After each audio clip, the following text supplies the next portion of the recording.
Amigos e amigas, obrigado por acessar nosso canal.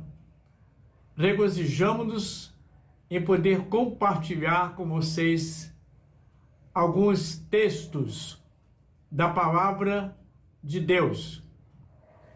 Para esse momento, escolhemos o episódio que está narrado no Evangelho de Mateus, capítulo 8, versos 23 a 27. Usaremos a nova tradução na linguagem de hoje. Verso 23. Jesus entrou num barco e os seus discípulos foram com ele. Verso 24. De repente, uma grande tempestade agitou o lago, de tal maneira que as ondas cobriram o barco e Jesus estava dormindo. Verso 25. Os discípulos chegaram perto dele e o acordaram dizendo: Senhor, salva-nos, nós vamos morrer.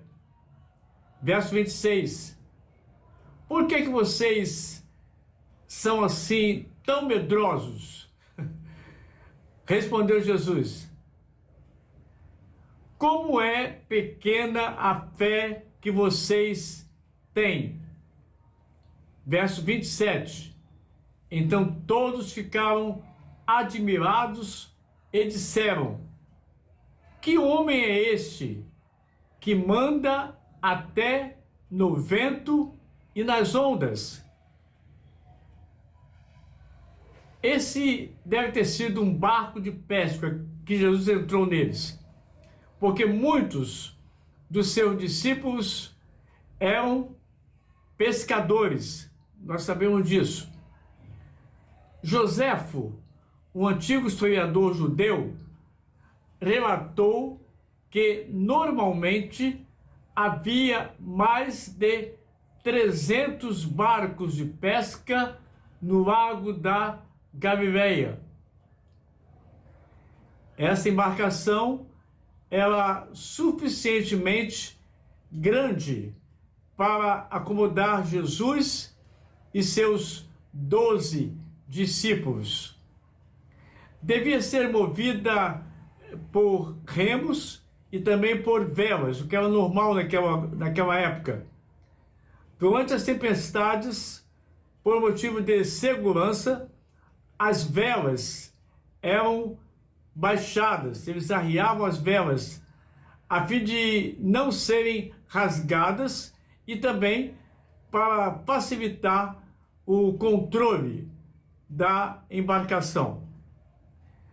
O Lago da Galileia é um lugar incomum, é relativamente pequeno, ele tem aproximadamente 21 quilômetros de comprimento por 11 de largura e 50 metros de profundidade.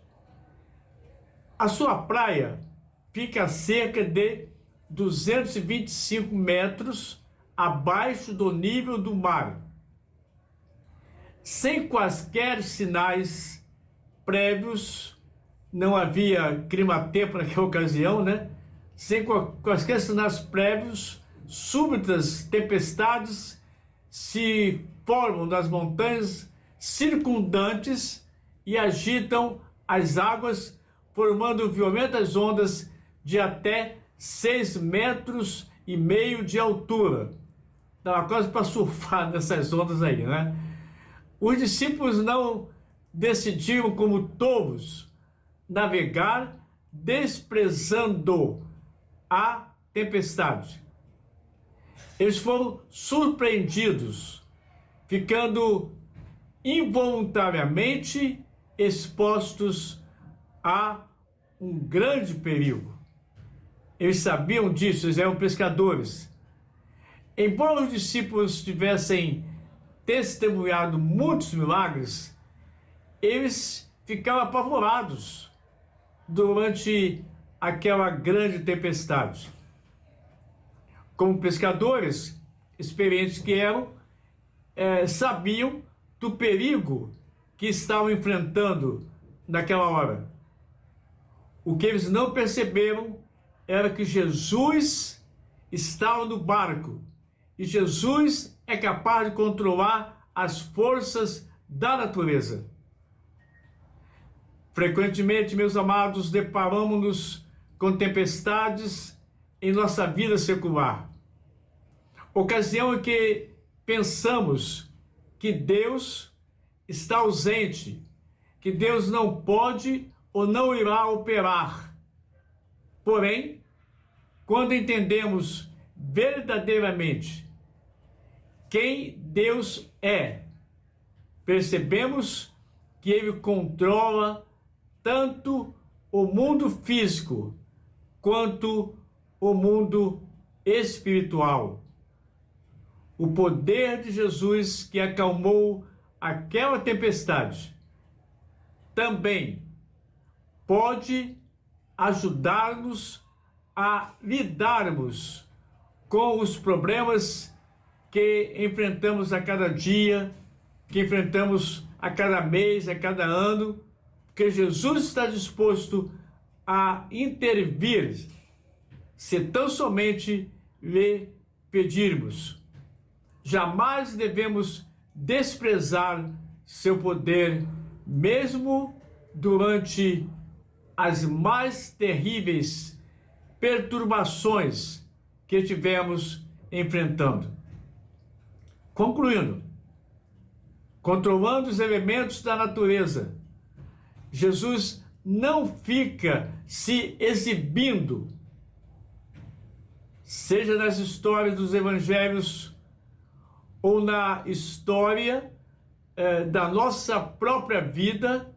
Jesus, ele é o Deus encarnado, simplesmente responde às nossas necessidades e usa o poder e a majestade que são intrínsecos à sua natureza.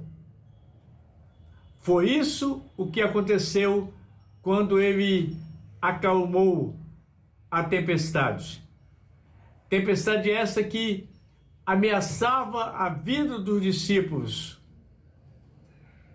Quando Jesus falou com o vento e também com as ondas, com os demônios, com as doenças, com as enfermidades, todos obedeceram a Jesus.